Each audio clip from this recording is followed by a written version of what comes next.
Olá, galerinha do sexto ano, tudo bem com vocês? Hoje nós vamos dar continuidade no capítulo 7, que é a arte ao longo do tempo. Então, a gente já iniciou este capítulo na aula passada. A gente falou sobre um pouquinho sobre as características que cada artista trabalha no seu momento em que viveu, tá? Então, a gente vai relembrar um pouquinho da última parte da aula e aí vamos dar continuidade então no capítulo, tá?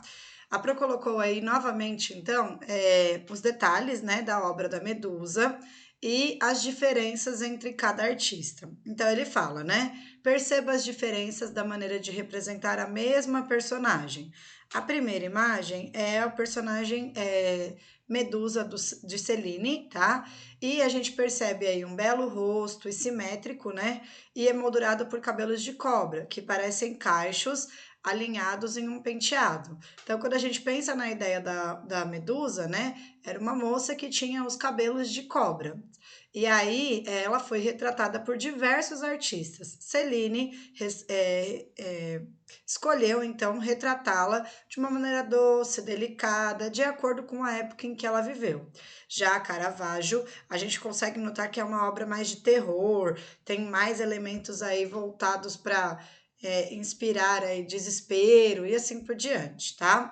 Então ele fala, por sua vez, podemos sentir o pavor e a raiva estampados no rosto da Medusa do Caravaggio, cujos cabelos de cobras estão revoltos e cuja expressão não inspira tranquilidade. Além disso, se observarmos o pescoço dela, ela jorra sangue por aqui, tá? Completando a cena então que parece de terror, tá ok?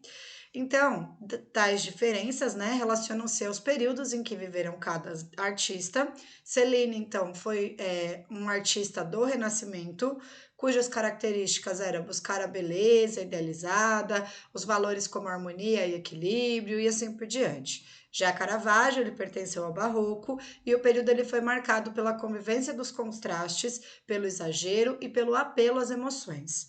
No Renascimento, o foco eram então os valores da cultura grega, conhecida pela intelectualidade que desenvolveu junto às ciências. Já no Barroco, o período que veio depois, o que se buscava por meio das artes era emocionar as pessoas e trazê-las de volta à devoção religiosa aí, tá? Agora, a gente vai ver então mais duas obras e a gente vai entender também que a mesma cena pode ser retratada de maneiras diferentes de acordo com o período em que vive cada artista, tá? Então, ele mostra aí a cena da Última Ceia do Leonardo da Vinci e essa mesma Última Ceia, ela é retratada pelo Militão dos Santos, tá? Em 2010. Então, notem que a do Leonardo da Vinci é de 1495, já a do Capitão Militão é de 2010. Tá? Então ele fala: os temas da religião católica também são muito abordados pelos artistas ocidentais, já que boa parte das histórias bíblicas é de conhecimento geral, até mesmo entre as pessoas que não são da religião cristã. Então, por exemplo, se a gente chegar na casa de alguém, nós não somos cristãos, e a gente ver o quadro lá da Última Ceia nessa casa, provavelmente a gente vai conseguir identificar que é o quadro da Santa Ceia, tá? E por que isso? Porque é um quadro muito característico, muito específico, apresenta-se de diversas formas e assim por diante. Então, é o caso aí da passagem da última ceia de Jesus com os seus apóstolos, tá ok? Então, ó, ele continua. Este quadro aqui do Capitão Militão de 2010, ele é o que a gente chama de arte naif. Então, não sei se vocês já escutaram esse termo ou não. É bom que vocês grifem aí na apostila, tá ok? Em francês, naif significa arte ingênua e é realizada por artistas autodidatas, ou seja, que não estudaram numa escola em si de arte, tá? Aprenderam sozinhos, sem ter frequentado um curso acadêmico de pintura, por exemplo. Pintam o desenho instintivamente e criam uma linguagem própria, sem seguir uma tendência, um grupo artístico ou usar técnicas do campo das artes. Geralmente, na arte naif, as cores são vibrantes e variadas, e não há uso de técnicas de sombreamento, proporção e perspectiva. Então, grifem aí: sombreamento, proporção e perspectiva. Quando a gente olha a arte naif, ela é uma arte muito bonita, porque geralmente ela é muito colorida, tá? Mas a gente tem que guardar aí que geralmente os artistas naifs, eles não fizeram um curso de arte, por exemplo, né? A Promireia, por exemplo, ela é formada em artes visuais. Já um artista naif, ele geralmente não tem uma formação numa faculdade de artes, tá? Então, se a gente perceber aí na obra, apesar de estar muito bonita, muito colorida, ele não tem técnicas para confecção desta obra, tá? Ele faz muito sem o sombreamento, sem a proporção, sem a perspectiva, e aí pode ser que algumas vezes ele coloque também elementos novos. Por exemplo, como a gente sabe que é uma ceia nordestina, ele colocou aqui os nordestinos, as características dos nordestinos aí para criar a Santa Ceia dele, tá? E aí ele continua.